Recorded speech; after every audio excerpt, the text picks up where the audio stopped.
Ninja Kiwi is a video game development company, primarily focused on web-based browser or mobile games. Over their 14 years of existence, and with only 35 current employees, they've developed over 140 games. For anyone who grew up with Flash games and websites like Cool Maths Games or Miniclip, Ninja Kiwi is most likely a recognizable game, or at least recognizable through their insane pantheon of Flash games. However, with Flash planning on being discontinued soon, I think it would be interesting to go through a brief history of Ninja Kiwi and discuss their most popular franchise, Bloons. Now, before we move on, I would like to mention that due to how small the studio is, there aren't many sources on the subject, so I'm essentially going off of some very old articles and anything else I can find. If any of the information is inaccurate, please let me know by commenting below. Ninja Kiwi started off incredibly small. It was founded by two brothers, Chris and Stephen Harris, in 2006. Stephen had gone through a game design course in Auckland. The brothers' first project was called Cash Sprint. It was an attempt to cash in on local ad dollars, in which it would race against a ghost car. The catch, however, was that each week the racer with the fastest time was awarded a cash prize. However, after 3.5 months, the two deemed it beyond our savvy when they were losing a fair bit of money off the prizes, without getting much back in ads. They created a fairly standard web portal, but due to no outstanding features, it wasn't received much attention. They abandoned the idea and relaunched NinjaKiwi.com with 5 games developed by Stephen. While the coding was done by Stephen, the business and art side was up to Chris. Then one day, Stephen was talking to his wife and he asked her about any kind of activity she enjoyed. She responded by mentioning those balloon popping games at carnivals. Stephen, finding the idea interesting, came up with a working prototype within 2 hours. The aim of the game was to pop as many balloons as the player could with only a limited number of projectiles. Bloons then launched in April 2007, and within only its first week it gained around 3 million players. The game then moved on to have 100,000 players per day. In fact, the popularity was so overwhelming, only a month later they released a second edition to quell the amount of emails they'd been receiving to include more levels. They had then launched a site named Bloon World, in which players could create their own levels. By 2009, there were over 3 million levels, created by 700,000 users. This led to them adding community creation tools to 2 of their other existing games. In June of that year, by adding ads to both their websites and embedded in their game for when it inevitably moved to other places, they received enough of a revenue to quit their jobs and focus solely on Ninja Kiwi. By 2009, solely off of balloons, they were receiving $30,000 a month. Now that we have a basic overview of how the company started and what blasted them into the limelight of casual games, let's talk about said games. Despite many classic series such as SAS, the number one source of fame from this company is the Bloons series. So let's go through just some of the major releases, beginning with the original Bloons. Please keep in mind that while I'm talking about these games, footage was very hard to find, since when I tried recording some for myself, it looked awful, because my computer sucks. So bear with me when it comes to background footage. I might get some via screen recording on my phone, but not all these games are available, and some cost money, and that's just not worth it. The game is very emblematic of its era. Despite a few teething issues, some minor annoyance, and so-so art, it is oddly enjoyable. I believe the level design for the first one is a little obnoxious at times, but the sheer amount of variety is interesting. They easily could have gotten away with just rearranging the balloons in different shapes, but instead they added different kinds of balloons, obstacles, and even different kinds of shots. It takes its simple premise and finds something enjoyable in it. When it comes to the sequel, the higher budget and time put into it is immediately noticeable. It really is an improvement over the last in almost every way. From helpful little additions, like seeing a grayed out version of your last move to better aim, down to smoother controls and some nice background music, rather than the deafening silence of the first. If you want to play an original Bloons game, play the second one, or one of the many expansions and additions released. It feels a lot better to play than the first, and there are a lot of spin-offs, including more levels for both, but those aren't really different enough to discuss, they're just more levels.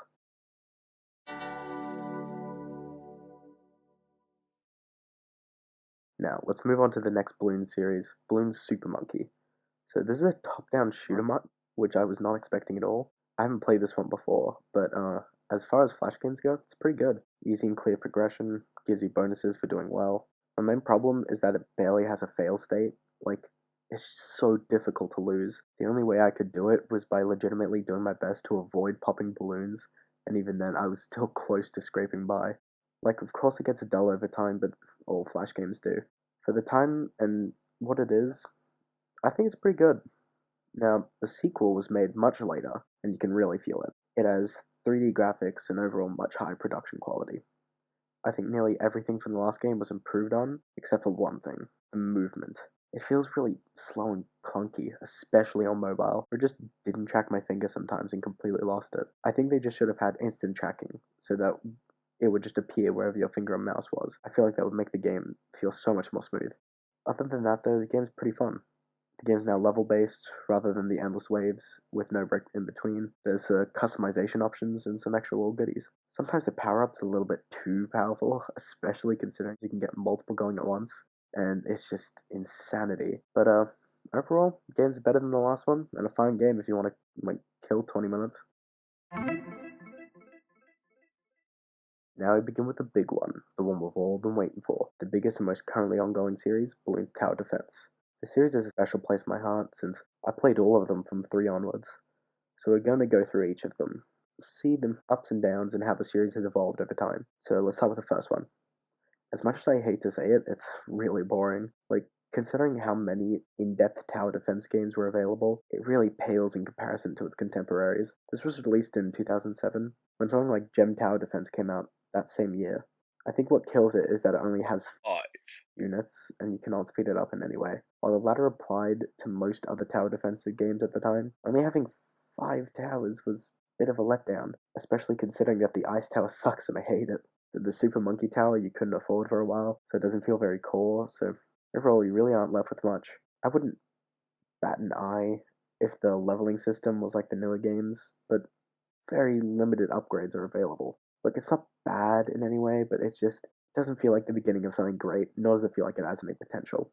Now we move on to Bloons Tower Defense 2. Releasing several months after the first game, this feels like the proper start to the series, despite being still very bare bones with the option of 3 maps for each of the difficulty settings and 8 available towers. It feels basic, but in a more substantial way. The game is undeniably worse than everything that comes after it, but it has far more options. In the first one, you can play for 15 minutes and see all the game has to offer. I would say that this game trumps that significantly. Once again, I don't think I could ever see myself enjoying this for fun other than for this video. It's just a better experience than the first, with what feels like a room to grow. When discussing the third game in the series, I find it hard not to glorify it, since it holds a very special place in my heart, being one of the first Flash games I ever played. While having the same number of towers, the roundup is different from the last game by switching out some for newer ones, then the inclusion of 8 maps, each with different difficulty settings, as well as a new upgrading system, makes this feel infinitely more advanced than the previous entries. Of course, this is to be expected, and there are still some teething issues. The lack of music is still very off-putting, and the art is still a little bit basic, but it makes up for it in the little things. The text at the end of some missions, the ability to select targeting, number of pops per tower, the road items, these all add up to a polish not seen in earlier entries. This is the game to introduce ceramic and modes, which are now both staples in the series. It still feels rudimentary, but there's an odd heart that really shines through. Then comes what I like to call the new generation of Bloons 2D games. With Bloons Tower Defense 4, we could see some things that completely obliterate the game before it, and better adapt it to longer play sessions and overall content. These additions include 13 maps, challenge maps, staggering 18 towers, way more game modes. It feels much more substantial. Along with the progression system, it feels like a new era of Bloons Tower Defense, as it feels more like a game than a 15-minute time waster. The new presentation feels fresh, the music finally filling in the silence that permeated through the prior entries. While selecting a new game, you have the option of 3 game modes: Sandbox, Apocalypse, and Deflation, as well as the specialities that hinder certain towers and in turn make other towers better. The sheer amount of content is truly impressive, and the new rank system allows for progression to feel natural and give the player a goal to work for, other than just a higher score. Bloons TD 5 has a layer of depth not seen in any other Ninja Kiwi game up to this point, with customization enabled with the speciality system and the progression found in the XP system. The game feels so much more substantial. While not extremely accurate, if we look at how long to beat, there's a whopping 16 hours of mainline content, and people can easily sink a baffling amount of time in this game to experience everything. Some have recorded that it took around 200 hours to 100% the game. There's so much content that has been exponentially increasing throughout the series, and of course this is to be expected, but watching it grow like this is interesting, since as said before, this is the largest game seen by the studio at the point of the release. By doubling the amount of upgrades per tower and 2 new towers on top of that, every game will play out differently. Just via sheer amount, it's the best in the series so far. It also gets the Best Game Ever award because it finally includes the speed up button. I find it so difficult to play through the first 20 waves of every other game without the speed up. It feels so good to finally have it. Now we get into a handful of the spin-off titles. The first of which was Bloons Tower Defense Battles, a new spin on the series, in which players face off against each other while still dealing with the endless waves of balloons. Gameplay is largely similar to previous titles, with the added twist of being able to send balloons to your opponents. Balloons no longer give money when popped, and the only money that you gain is at the end of the wave.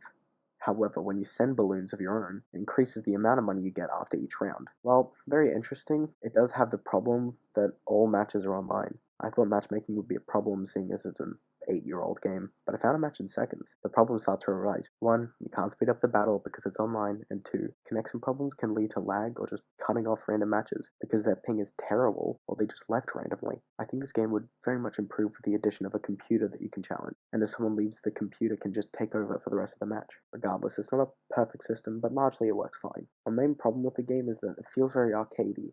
There's still progression, but it feels less like you're earning the towers, since it just feels unfair because most of the other players already have them. Rather than progression, it feels like you're just trying to best to reach the bare minimum. It feels like a little bare bones compared to the other games, and I prefer the normal style, because then a game ends when I die, rather than just when I'm getting started or accidentally kill the other guy because he was AFK. Overall, a fine spin-off, but I don't think the new spins on gameplay are anything better than what we had. Next spin-off in the franchise was Bloons Monkey City. Despite the lack of tower defense in the title, the gameplay of finding balloons is largely the same. However, instead of endless waves like normal, there's a limited number of waves, and a limited number of monkeys available. This is because the rest of the game takes on an almost Clash of Clans style city builder.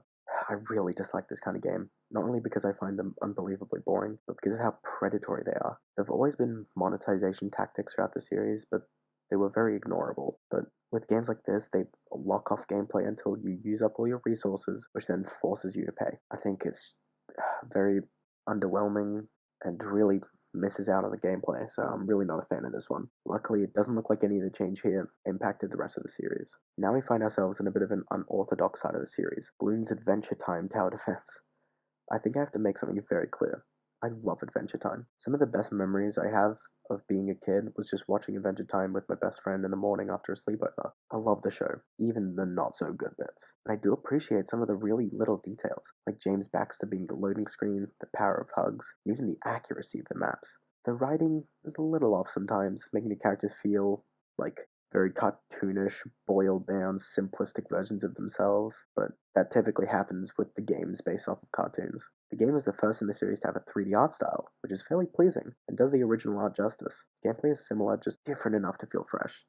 They have less characters, but you can also have so many towers on the field at once, but they make up for it with these winding and expansive upgrade paths per character, and especially considering that they had to create new art assets for everything. The new characters with new attacks and thus new upgrades, the amount here is pretty impressive within context. If you place certain characters next to each other, it can allow for even more upgrades, which is interesting in concept, but it just ends up with all the towers being bunched up in one spot. It's the first Bloons game to have a story. It's not exactly anything special, but it does the job, slowly introducing the characters and having them deal with the sudden influx of balloons in the land of Ooh. I like this game a lot, actually. I think if someone doesn't have the same love for Adventure Time as I do, I can see them having a much more neutral opinion. But still, it has a lot to offer, feels very unique while keeping the core systems in place. I think it's a worthwhile play. Finally, we reach the latest Bloons game, Bloons TD6, keeping the same 3D art style from the last game, and of course, adding 2 new towers. The overall polish and gameplay has been improved. Every tower has 3 upgrade paths instead of 2, and a 5th tier to each of them. So there's a lot of variation between each run. However, a lot of towers are missing due to the switch to 3D. The new monkey knowledge system allows for more customization and progression, is much appreciated. The addition of heroes that level up themselves and reset each run, with a couple of heroes to choose from. Many maps as well as custom challenges. There really is just a lot here. I think the most notable aspect is that it's still being updated. To this day, more towers and maps are joining the roster at a respectable pace, with the last update bringing back the Dartling Gunner.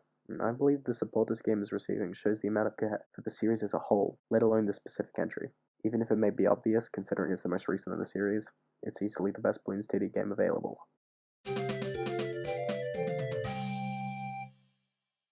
Ninja Kiwi has crafted many childhoods around the globe, and the impact they have is really undeniable. After reading through their history and playing a lot of their games, really is no wonder why. They know what they're doing, and from humble beginnings, it's wonderful to know they found their success and are still thriving to this day.